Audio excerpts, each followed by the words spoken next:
be started. The light is not blinking anymore.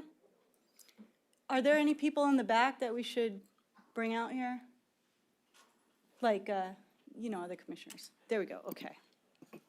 All right, we'll start the Economic Development Committee meeting, March 2nd, 3:30. Is there any courtesy of the floor? No. Okay, we'll just skip right over that then. Get to the presentation from ArtsQuest.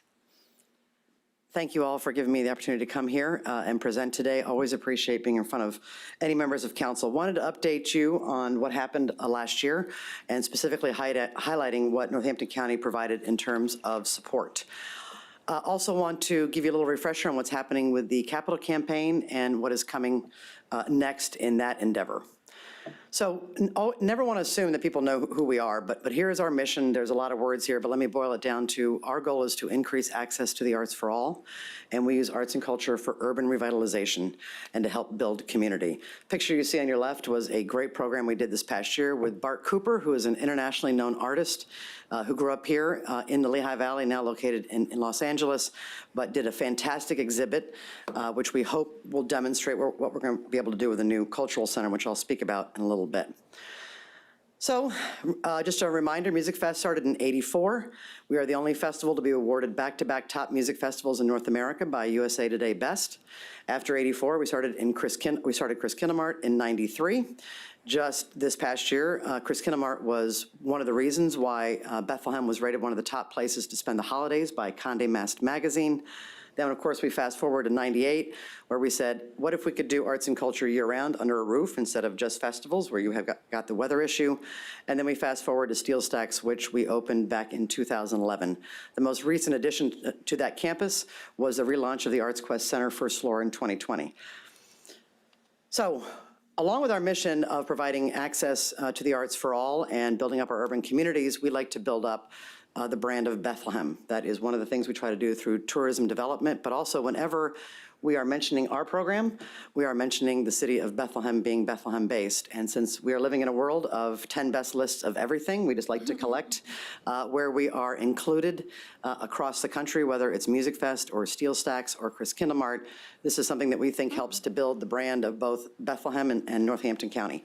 One thing I want to highlight for you is that Steel Stacks won both the Rudy Bruner Award for Urban Excellence and the Urban Land Institute Award for Urban Excellence. There are only 3 cities in the country that have won all 3 awards, and that is Boston, San Francisco, and Bethlehem. So I like to say that what we're doing with programming helps us to punch above our weight, for sure. So for what Northampton County did with the hotel tax last year, we got $50,000 for upgrades to our CRM and ticketing platforms, and we also got a $100,000 grant towards Music Fest and Chris Kinnemart. CRM is important for us. That is our database of whoever buys a ticket for us, whoever we can grab contact info from, and then we can promote what is happening here. We've got a database now of almost 200,000 people that we are communicating to on a regular basis. So that helped us to streamline that effort and to modernize our CRM platform. For the hotel tax for Music Fest and Chris Kinnemart, we did 2 things specifically. That was used to upgrade our stage, the Wind Creek stage. We now use the same stages that Lollapalooza uses, that Firefly uses. This is important when you recruit national acts to perform on that main stage. The stage we had previously could not accommodate some of those acts. And an example of that is AJR that will perform this year at Music Fest, already speeding towards a sellout, not something that we could have accommodated before. So thank you for that. It allowed us to increase the kind of artists that we can bring here to Bethlehem. And we'll talk about it in a minute, but Music Fest once again had a record last year of 1.24 million visitors from 39 states and 8 countries. Chris Kinnemart reached another record of over 107,000 patrons. That bested a number of records we've had the last couple of years. Northampton County, by the way, has provided hotel tax funding, not just for Chris Kinnemart this past year, but several years ago, it allowed us to go from 2/10 to 4, and then once again expand. The first time he provided that, we went from like 39,000 attendees over 5 weekends to 70,000 attendees. And now this additional expansion this last year, we were over 107,000 attendees. It helped us add additional huts and igloos, fire pits, lighting decor. We're fortunate that Bethlehem at the holidays it's the Christmas city, right? So everyone's rowing in the same direction. To be honest, that campus is not big enough for Christkindlmarkt. We are outgrowing our size every time that we expand that festival. And we'll talk about that with the ice skating rink a little bit. Our overall programming review for the year, we had a little under 1.6 million attendees with Music Fest and Christkindlmarkt, I mentioned being records for us. Oktoberfest had its second best year. That is a 12-year-old festival that you don't usually see growth continuing that robustly. So we're excited about that. One of the things that we track is hotel occupancy, right? What we want to do is be able to bring tourists into the area. That's what the hotel tax is for. And a couple of things to point out here. I'm not saying that we take all the credit for these months. I'm just saying that some of these months are where our major events happen, and we like to think we have some participation in this. In August, we had an 83% occupancy, which was the first in the region for 13 counties. We were the top landing page for Discover Lehigh Valley with almost 18% of their share of visits. And the revenue per available room, which is certainly important when it comes to hotel rooms, was the highest as it has been the last 4 years. For Oktoberfest, for Christkindlmarkt, which straddles both November and December, you see that we were first in the region of the 13 counties there. In addition to building our legacy festivals, or as we call them, the big three, Oktoberfest, Christkindlmarkt, and Music Fest, we're also focusing on rounding out the calendar. So Sláinte is a new a program that we rolled out last year, building up on Irish culture. We actually do that with Neville Gardner from McCarthy's to be able to offer a weekend of events there. We've got a block party at the Banana Factory Ginvitational, which was very successful last year. We hope to repeat. Bike Fest, and of course the ice skating rink that I mentioned previously, that had been in the plans for 7 years, dating back to almost 2016. Obviously COVID delayed that, but we were thrilled to be able to get that up and running this year. Our economic impact on the region in 2022 was about 122 million. I always have to clarify because people think that that money comes to us. Don't I wish? This is the economic impact. This is throwing the boulder into the lake and the ripple effects that it has. It's part of our businesses, our business model. The small businesses at Christkindlmarkt, the crafters, the food vendors, just the recent winter wine fest that we had created tremendous new revenue for a lot of the small businesses there. Social impact was another $100 million. What is social impact? It's a longer discussion to share with you at some point, but we've worked with a third-party agency that measures, in addition to economic impact, what do you put in the local economy? What are you doing to make the community sticky? And sticky means keeping people here. How do you increase property values? How are you increasing people to, or encouraging people to volunteer? How are you engaging them in the community so that they stay here? This was important before COVID, and we were paying attention to it. It is 10 times as important now as we are looking to compete not just with Philadelphia and New York, but Dubai and Paris and Austin. We have got to offer the cultural amenities that will keep employees here. When we talk about media impressions, we had about 5.5 billion unique views. This is just what we put out. This is not advertising. This is where we are mentioned in news articles. Obviously, locally, that's going to be FMZ and Lehigh Valley Live in the morning call. But when you look at the regional and national outlets, you're seeing the kind of reach that goes far beyond the boundaries of the Lehigh Valley. Social media impact for us has been huge. We are growing across all platforms. Our newest one was TikTok, which, don't worry, from a government standpoint, I don't have it on my phone. So that's a little bit of a recap about our programming and where Northampton County dollars went to in this last year. And now I want to update you on the capital campaign because you have so generously offered a hotel tax over 10 years for $1 million for the new Capitol, the new Cultural Center, and also the Turn and Grind Shop. This is the year that we are bringing the capital campaign back to life after COVID. We're getting everyone back together, the Capital Campaign Committee. We're starting the outreach again. But I want to show you where we are with that progress. Even last year and even during COVID, we made tremendous progress.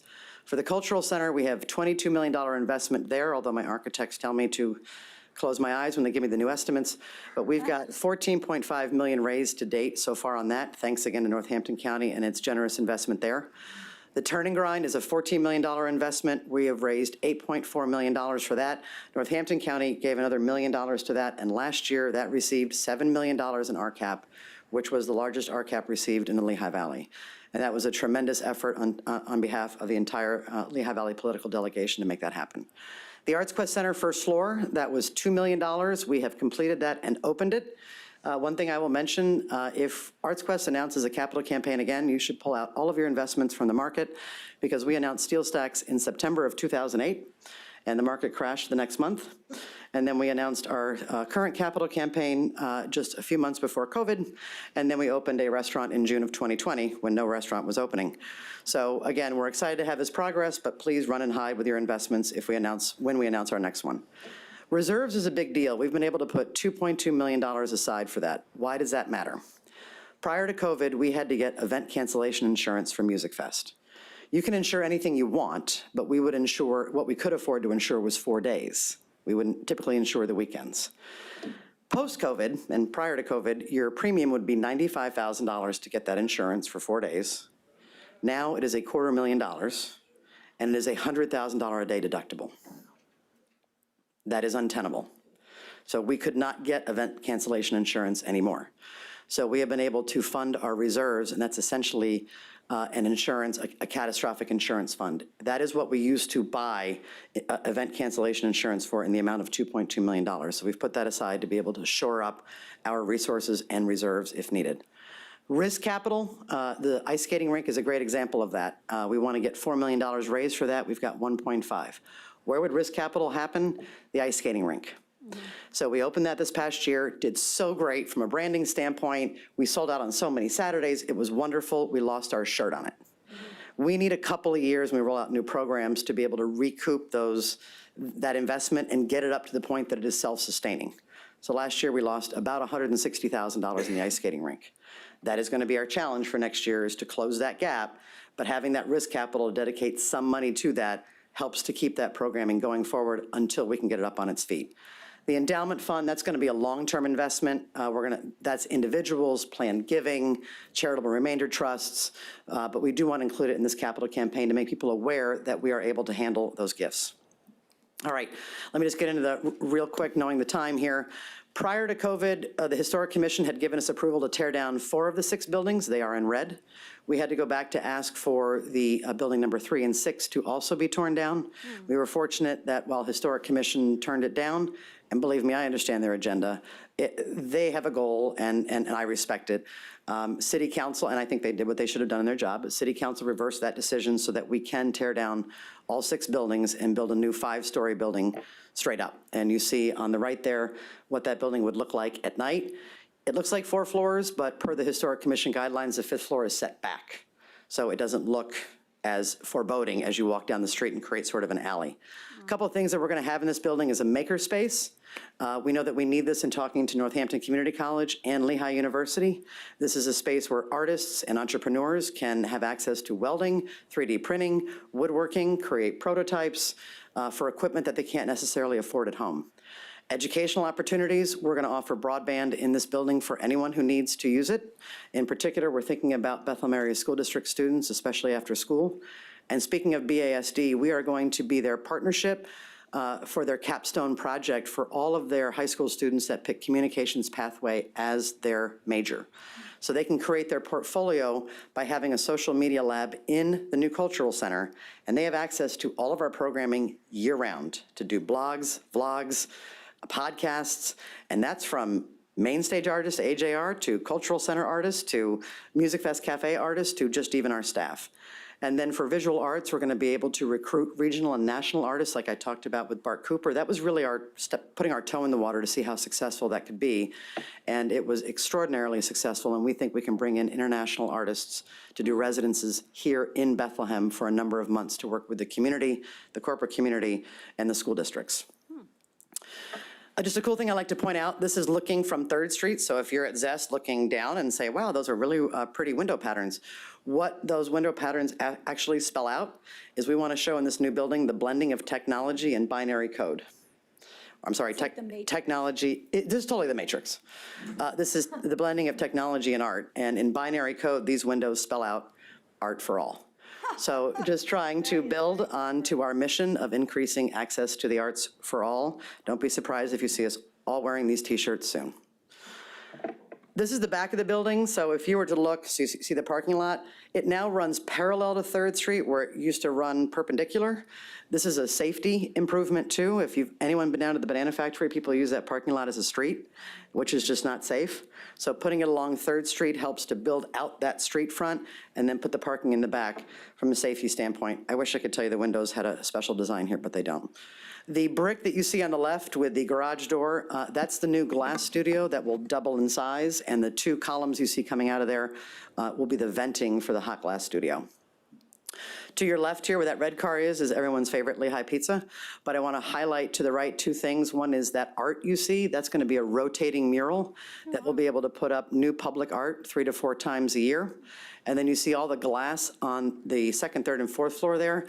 That is meant to point towards steel stacks and to create connections between the designs of the 2 campuses, because as we open this, we want to start connecting the 2 buildings through not just what we're going to do here, but also our festivals, getting people to walk around the city. This just shows you a little bit of the back again. We're going to put some walls in there from a security standpoint. We'll use that green space for outdoor classrooms and pre-K art school. So we want to make sure that the kids don't wander out into the parking lot, and add an aesthetic design there. I'll run through this quickly here. This is the 1st floor, and as I go down to the left here, you see this. This is the makerspace. In the middle, we're going to have the Valley's first year-round comedy club. And then, because we are ArtsQuest, there's a bar. And we have a catering kitchen here.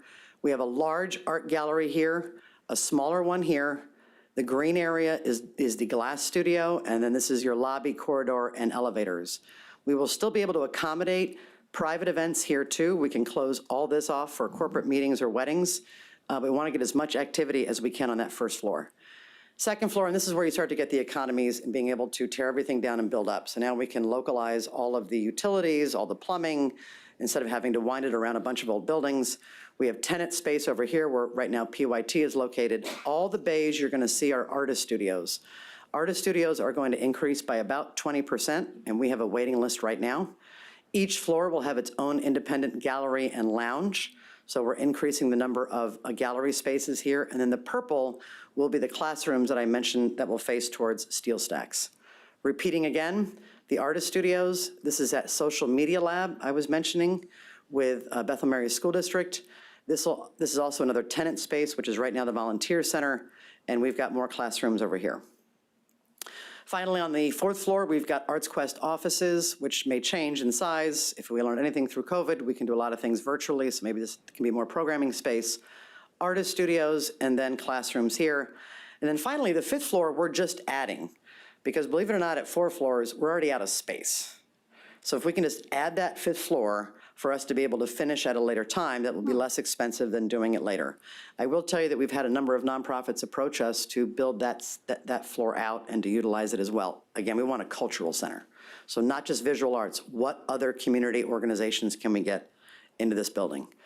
The economic impact from construction will be about $46 million. The ongoing economic impact, we think it'll be about $13 million a year. Right now, the Banana Factory has a little over $5 million economic impact, so we think we're going to more than double that with the new building. And then fundraising, as I mentioned before, we've got about $14.5 million, and left to break ground, we need to get pledges and commitments of about $8 million. Now let's turn to the Turn and Grind, which is the building behind the Visitor Center. This is a 150-year-old building that we will rehab. So because we're ArtsQuest and Irony, we want to tear down all the buildings in the historic district, but the Turn and Grind, which is not in the historic district, we're going to rehab that and keep that and renovate that. Great things that we can do here. From January to April, we're going to use this for traveling art, educational, and sculptural exhibits. Think the Van Gogh immersive exhibit that's going around right now. This could be in the Turn and Grind.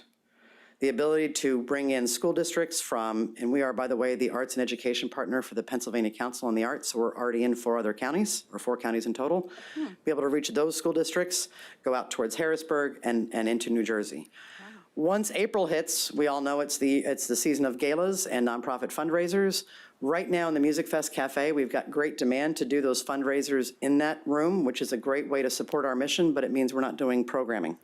If we can move those over to the Turn and Grind, then it's an and not an or. So we can put private events in the Turn and Grind, and we can do more programming in the ArtsQuest Center. Then once you hit Music Fest, we spend about $300,000 a year just on backstage infrastructure for the main stage. We have to build a kitchen every year. We've got to build green rooms. We've got to do everything that main stage artist asks for. And this building will allow us to do some of that and to remove that annual cost. And then in October, for Oktoberfest, it's going to be the Valley's best beer hall. And then, as I mentioned before, Chris Kindlemart needs to expand. So if we can have a temperature-controlled venue where we're bringing really high-level crafters and artisans in. This will give us additional space for that as well. If we had this building open tomorrow, it would be over 220 days of programming. This just gives you an overview. That center space you see there is the wide-open space that we can use for anything throughout the year.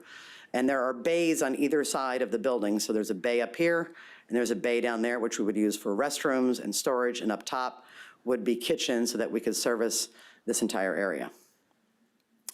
If you see up to the left, that's what the building, or up here to my left, that's what it would look like open. That's what some of the exhibits right below it could look like.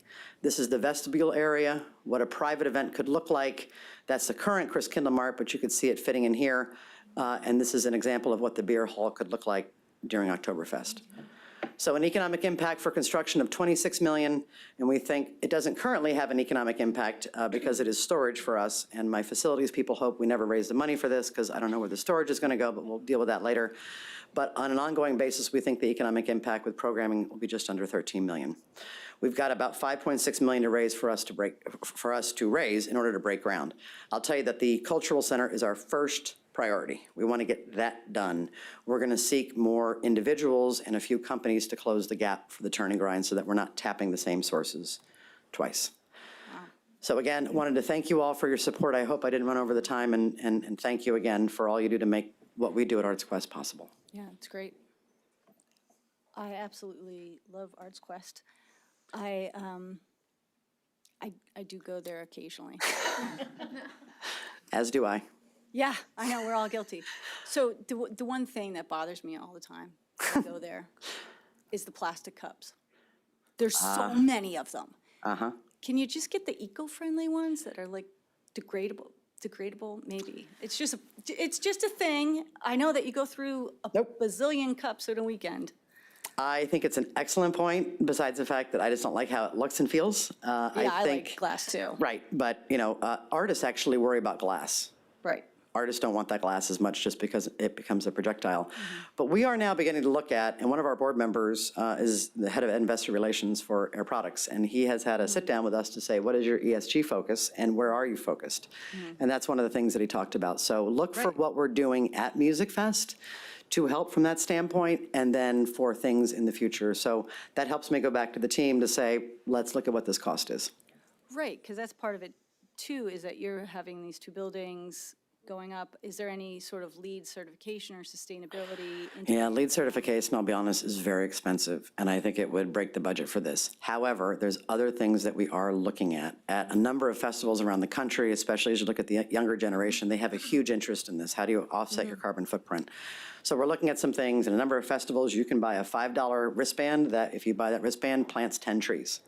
So you offset, it's like offset, credits. right. Sure. So, and we have a problem with stages with light and sound because we're at the mercy of the artists who want the package when they come in, right? You can't tell live, we want to be carbon neutral. They don't care. I don't mean to pick on live. Please don't put that in the notes because they're coming. And tickets are available. Okay. But the fact of the matter is we can't control that there, but where else can we? And surprisingly, since '84, we have been recycling in this sense with a Music Fest mug. Yes. Over a third of all of our pourers at Music Fest are into reusable mugs, and at Chris Kindle Mart, that's 50%. So we need to start paying more attention to this, and that's something that has come to light in the last month, so you're hitting the nail on the head with that. Sure, well, that's kind of my job to help that up, I got that reputation. But the other thing that came to me about ArtsQuest was PYT. They're displaced or going to be displaced. Yep. So are all the artists. Where are they going to go? And for how long are they going to have to be displaced? Because PYT has a pretty robust program that if they don't have a venue for their Correct. Performances, that program could actually dissipate. Do you know what I mean? Or we don't want that either. Correct. And there's 30 artists, and there's a volunteer center. Right. So one of the things to know is that we offer our rental space for all of those folks at below market value. And when I mean below market value, it's $12 a square foot when it's $21 a square foot right now. We can't go to a developer and say, can you give us all this space for that? They're not going to do it. So there's a couple of things we're doing. One, we told the artists about this about 2 years ago so they could start looking. We are also in talks with other organizations. Once we announced and got approval for the new cultural center, we've had organizations in Emmaus, in Bethlehem and others say, we have space for artists, so let's start talking. So that's great. The Volunteer Center is actively looking for space to relocate right now. PYT is the problem because like us, they are 365. So what they've told us is they may think about coming back, but what they're doing now is looking for space. And again, giving them that 2-year lead time is the best we can do right now. They may not choose to come back because to move twice would be too much. So, and we are on best terms with them. They are fantastic. We love it. So if they don't come back, I will tell you that we've had half a dozen of their nonprofits asked to be in that building. So again, we want a cultural center that, while it's visual arts based, also brings in other parts of our community where they have representation and can do so at an affordable rate. So PYT's up in the air. Yeah, somehow I heard something about Ice House and things like Well, Ice House, just the productions. so small. Yeah, it isn't their preferred, and I don't want to speak for them, but they've got their board, and we've connected them with our board members who are in real estate to be looking around for this space. So they know they've got a space, Okay, good. but if it doesn't work and they're going to stay somewhere and not move twice, that would be their desired. Okay, So we continue to have conversations and updates with the Artists, the Volunteer Center, and PYT through this. Right. I think it's good for the public to know, like, what's going on with that situation, because I have heard some comments about it. And Yep. we always want to make sure that we're welcoming, especially with youth organizations. Like, Correct. We want to make sure, the youth have Yes. access to that, because we know that they don't always have access to that kind of stuff in the school system. Well, that's the big part about BSD. We heard that from them, that they would need wireless in that building because they've got a lot of students that live on the south side that don't have wireless. Yeah. So that's why we want to make sure, in working with some of our partners at Service Electric, that they can come in there and they've got a safe space if they want to do homework, if they want to hang out, that this is a place for them. That's great. Yeah, again, I absolutely love ArtsQuest. Well, we want these questions, so, because we may not be thinking of it. So throw darts at our model, at what we're thinking and what we're doing, because that can lead to new conversations and ideas. Solar panels. Next. Hey, the airport is getting, Hey, you could too. Tell them to buy an extra 50%, and then we'll put them right on top of the building. All right. Yes. Done. Great presentation. Just a couple questions. Yes. The first, the Cultural Center, I think you said around 8 million left to raise, and the second building about 5.6 million. In your best estimates, how long would it take you typically to raise that type of money? That's all going to depend. So the beauty of this, and we're replicating what happened at Steel Stacks. What happened at Steel Stacks was the public sector committed, which made the private sector feel comfortable to finish the project. And that's what you all did. That's what the state did. So we've finished that portion of it. So now we're going to the private sector. We are out. My goal is that this year, in 2023 and maybe into the first quarter of 2024, we've got those pledges and commitments made so we can break ground either in 2024 or first quarter of 2025. That's going to be our focus, is the Cultural Center. So we're hitting all the businesses, we're hitting all the individuals, we're hitting every other resource that we can find to help close that gap. Our cap rules changed in the last couple of years. When we did Steel Stacks, our cap, it was almost like buying a house. You would put down what you could put down, and then you finance the gap, right? Our cap now requires full commitments for the entire project before you can get upfront. That's a change, and that's hard. So we did not have that with Steel Stacks. So I would like to give you a firm timeline. It's going to be what the corporate community says from that standpoint. Well, you give me a pretty good idea of when you're hoping to start if Right. everything goes as planned. You said that there would be a woodworking and a welding area inside the Cultural Center. Is that what you said? That's the plan right now. As we finalize it, we will go out to the community, and as I mentioned, we're talking to the Fab Lab at Northampton Community College and Lehigh University. We want to find the gaps or the complements, not the duplication. So for instance, Northampton County has a well-known luthier program. We're not going to have a luthier program here. That's served. But they don't have enough space for 3D printers. They don't have enough space for some other equipment. So that's our initial plan, but we're going to validate that by continuing our conversations. My question would be, how do you go about utilizing those spaces? Would you have to show qualifications? Would you need to have, is it a teaching section where somebody's showing you how to do something, or are you allowed to just go in there and hobby it out? It's probably yes to everything, and we're going to use the model of the glass studio. So if you go into the glass studio for the first time, you have to get instruction. You have to go through so much before you can then actually rent the floor at the glass studio for time if you become qualified. Okay. We will have instructors there. We will have floor time you can rent. as long as you're qualified for that, and there's going to be all kinds of things you sign off for. So yes, it's going to be a ladder of who can use that space, if that makes sense. You can walk off the street and figure out how to use woodworking, or if you've come and you've got certain qualifications, you run your own business, you got a woodworking business, then we'll figure that out from there. So everything, we want you to rent the floor all to yourself, we want you to take classes, and we want you to experiment. Very cool. And then I saw that there was a pretty large kitchen space in the was it Turn and Grind shop? Is Yes. that what that was? Is there any culinary lessons or teaching or people that could explore in that hobby area? We have a great relationship with Northampton Community College. That already exists with Steel Stacks. So, we are doing 110 private events there a year at Steel Stacks. And so I think they're fortunate in this day and age. It's not like they have a shortage of where their students can go. So in the past, we used to do a lot more with them. Now they've got a lot of choices, but we do work with them regularly and would love, who doesn't love Hampton Winds, one of the better restaurants in the Valley? We want to get those kids over here, and also Bethlehem area Votech, which routinely wins one of the top prizes at our Super Bowl every year. We want to get those kids involved in our programming too.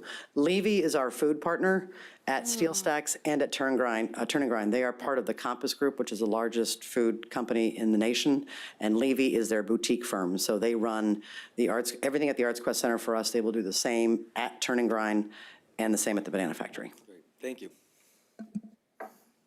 Yes, thanks, Keith. One question. That last building you're talking about, you're going to convert so you can have events in, how large is that?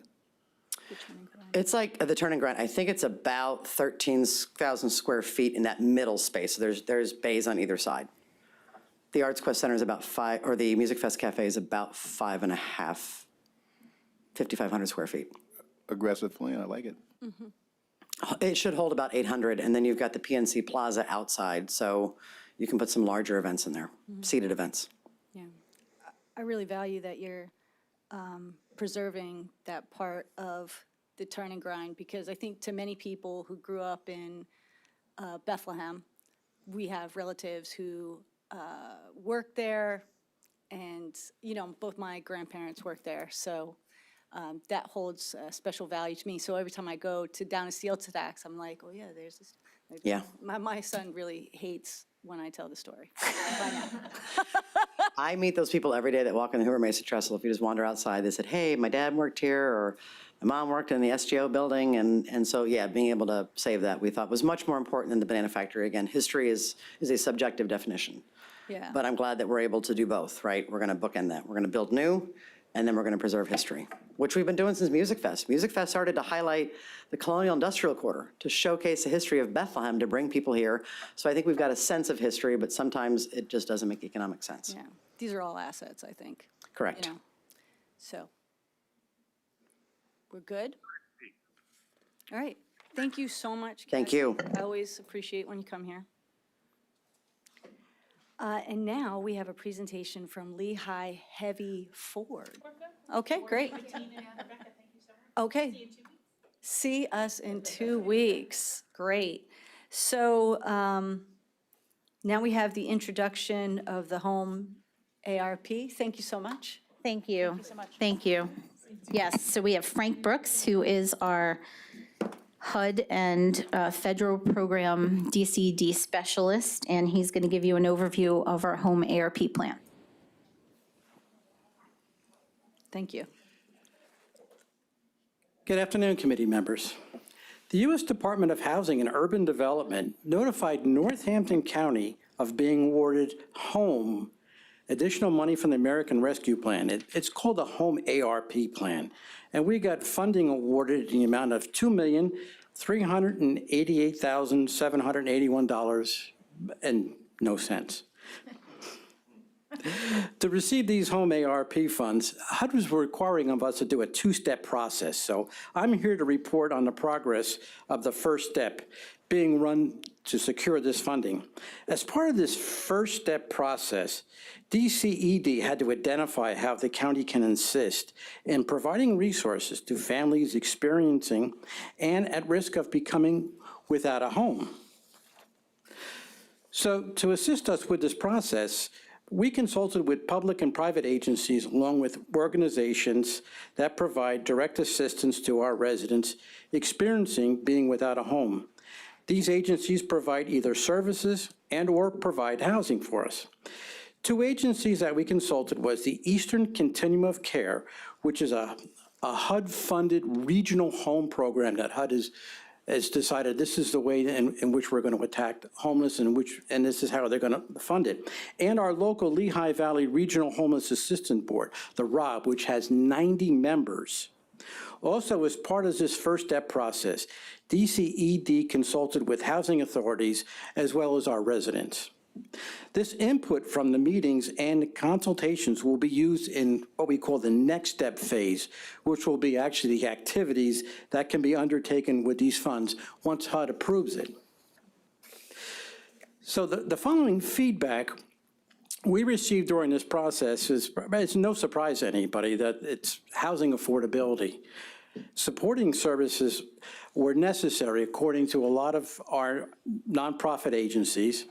There's a need for additional shelter beds, access to transportation services. And I was at a meeting when I was presenting the home ARP this morning to the Office on Aging, and the Office on Aging was telling me that the transportation issues to seniors are a thing which seniors are always talking about. So affordable childcare. And eviction history issues were cited. And the eviction history issues, we're very familiar with running the ERAP programs with all the tenants. There is a need for assisting first-time home buyers, credit counseling service, and more housing that is accessible was mentioned. The availability of senior housing and group home living arrangements was discussed with a lot of our agencies. The Eastern COC reported back to us about the increased demand on their programs that provide rapid rehousing assistance, utility assistance, and the support services that assist families at risk of being without a home. I provided in the packet the latest homeless point and count time. This was done during January of 2023, so the information contained here is very, very current. And you'll see that in the point in time count, you see the current inventory, the homeless population during that point in time in January, and then there's the gap analysis at the end. This is some of the information that we're going to be submitting to the HUD on that. In the next page, HUD has given us an inventory and a gap analysis page coming from their comprehensive housing affordable strategy. And you can again see the current inventory, the level of need, and what HUD considers to be the gap analysis. So when we finish running this process, what we're going to do is take a look next at the type of activities that can be funded is what we call the next step. Development of affordable rental housing, nonprofit operating support. Of course, there's money for administrative and planning support and activities that assist support services working together. But I want to talk about the support services such as housing search activities and transportation needs and case management for mediation between landlords and tenants, credit repair services towards special population. These are all activities that can be considered to be funding. So our first step process will be completed on March 15th. We're going to have a resolution for consideration at the next council meeting. So as finishing up that first process, so we can get that allocation and we can lock that funding in. And then we can come back to the council and talk about some of the activities from this funding. Great, thank you. Questions? Mr. Gofredo. How do you decide? I see obviously you have unsheltered homeless as one of the categories, and there's a 46 for the number of beds of, is that the unhoused? How many have completely that are unhoused? Is that what I'm looking at down Yes, there? yes. How do you decide who gets housing and who doesn't? I see you have 4 veterans that are unhoused. What the continuum of care has done is they have a system in which the allocation of resources, they have a system designed so once you log into the system and has analysis done by all the members of the ROB, into the system. The ROB is our local regional assistance board. There's 90 members, and HUD has developed an HMIS system, which allocates services once to individuals on that list. So there's a system in place that designates the resources available to the individual. And there's no priority for veterans? Of course there is, and that's all part of that process, an intake process. So that's why I'm trying to make sense of these numbers of the homeless population. It says you have, obviously, I would assume families and children are prioritized first, which is great because you don't have any on this chart showing families with children, but there are 216 adults who are homeless that have been found shelter. Correct, at that And point there's in only time. 33 veterans who have been found sheltered and only 4 remaining that aren't. So my question is, what is the stipulation that would create, a place for those 4 people to find homes as far as, there's 4 vets there and there's 216 homeless people that aren't veterans that found home before they did without children. With our homeless assistant agencies, they have a process in place. Do you know that process or no? Well, as I said, it's done by the continuum of care. It's a HUD-funded program, and there's a process in place. They have a system which designates to make sure individuals in that system have the available resources to them. So it's nothing in your hands. It's No, unfortunately, it's not. We're the agency that provides funding. We're in the business of more. So that's what we do. And the agencies actually run the homeless assistance programs. understood. Thank you. Yes. Any other questions? Mr. Cusick? Yeah, thank you. I noticed there's about $2.3 million. Could you maybe break down for us where that will go as part of, where do you envision maybe putting it specifically? Because it's pretty broad what you have here. This is a very unusual program run by HUD with the ARP funding. I've never had a program with HUD in which they do a 2-step process. First of all, you have to secure the funding first, and then HUD will take a look at some of the activities and give us an idea of what we could do for the activities on the second phase. So according to the budget right now, we have to lock that money in first, and then we can talk about the activities second. So it's a little bit unusual. Usually HUD gives you the money, you put activities and everything. Not so much with the ARP plan. It's got a whole set of new rules and regulations and resource centers. So I'm not exactly sure why this, because I think this is a one-time program, but HUD may be using this as a model for some sort of future activities. So at this point in time, since this is the first go-around with it, let's lock the funding in first and then not worry about the activities next on the budget side. Okay, so you're saying for now, we just want to say that we'll take the money We'll take the money. and we'll come up with a plan later. That's pretty much it. Well, did you not just say that they'll come up with what you can spend the money on? So Correct. isn't it kind of like a micromanaged Yeah, plan? Pretty much, yep. So how much say do we have at all, even if we get the money, into what it's designated? Well, that's why we ran the process, and you see some of the activities and some of the needs. So that HUD will take a look at that and then help us with coming up with the activities. Okay, so we get input, they're not just going to dictate. Correct. Okay, Yeah, HUD just- doesn't dictate, but they have enough rules and regulations that it seems like it, so. Seems like it, right? It's a lot of micromanagement there. They give you the eligible buckets and tell you what you can spend it on. Right. Yes. And it always seems And- like the list of what you can't do is always longer than the things that you can do, so it's. Yeah, so in terms of trying to figure out the difference between the bucket that would allow you to buy more shelter beds or help seniors with transportation or first-time home buyers, because you mentioned some of Yep. these things. Yep. So they might give a bucket for one allocation that hopefully meets our needs, but might not necessarily, but we have to take a stab at it and get the money, because Get the money first. get the money first. Yep. Okay, great. Thank you. Super awesome. Any other questions? Good? Not on this. You're not good on this? Do you have more No, questions? I'm good on this. I Oh, had okay, something just else. checking, All right. Does Mr. Lott have any questions that we could hear? I want to make sure I don't ignore him. Kevin,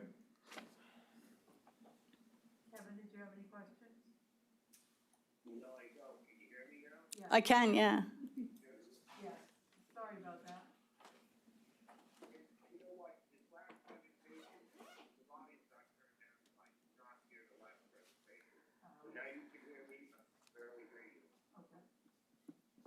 Oh, the technology. Okay. Well, thank you very much for coming today. I think that we can adjourn this meeting. Oh, you have something else? Yeah, two quick questions, Oh, okay. Tina, while we have you.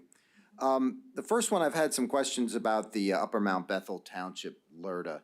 Will that have to be reauthorized at some point? What is the status of that? We have not heard anything, but I do believe that it would need to come back to you for another vote for approval. Okay, so it's set to expire at Yes. some point? Okay, if you could get us some information, I've had a couple of inquiries Sure. about that. And the other one, the marathon, any updates? Is that still? Oh, or I has it believe gone away? GEDP was looking into taking that over. Actually, I have a board meeting there tomorrow, so I'm glad to ask that question. I've not heard anything of late. Yeah, it seems to have fallen off the table. How about the they also gave up the All-Star basketball game. That's still moving ahead, correct? Yeah. Oh, Mr. Myers knows. The game's going to be played at community college, Do they have a sponsor? Northampton. evidently, because they already picked the players. Did you want to, no, just asking. On that marathon, does that go through the trail, the 9/11 commemorative, or any of the trails around here? Where is that marathon going to be located? No, it's actually, part of it's in the city of Easton. It's all local, Oh, it's through all the Easton. Lehigh Valley. So the trail is all through the Lehigh Valley? Part of it, I believe, starts out at Lehigh County and then comes to Northampton County and ends in downtown Easton. Oh, right. So is there a specific route? There is, but I've not run it, so I can't tell you I exactly. guess I'm trying to figure out whether or not they're utilizing trails or street, like where is it? They do utilize both, Both? yes. Okay, just checking. And who knows if they're going to make adjustments to that, should they decide to bring it back, but I'll certainly ask them that question tomorrow. I'm Yeah. not running any marathons. Yeah, it was a significant hotel draw, though. Correct. Because it was a qualifier for Boston. Right, and, it's the last race. Yeah, it had been growing in popularity, and, I've had some inquiries. I'd like to see it come back, but without a sponsor or without some driving force behind it, it seems to have just disappeared, and that's a shame, because it was a good event. It was a great event. Unfortunately, the leadership who ran that passed away at VIA, and it went away since. But I know GDP had some interest in it, so I'll inquire with them tomorrow. Thank you. Sure. Everybody done? Okay, can we adjourn the meeting? Yep, okay, meeting adjourned. Thank you so much. Thank you. Tina. Of course.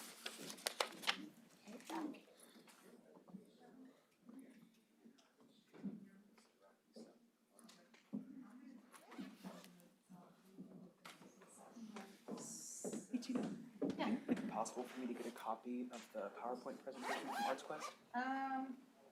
Either like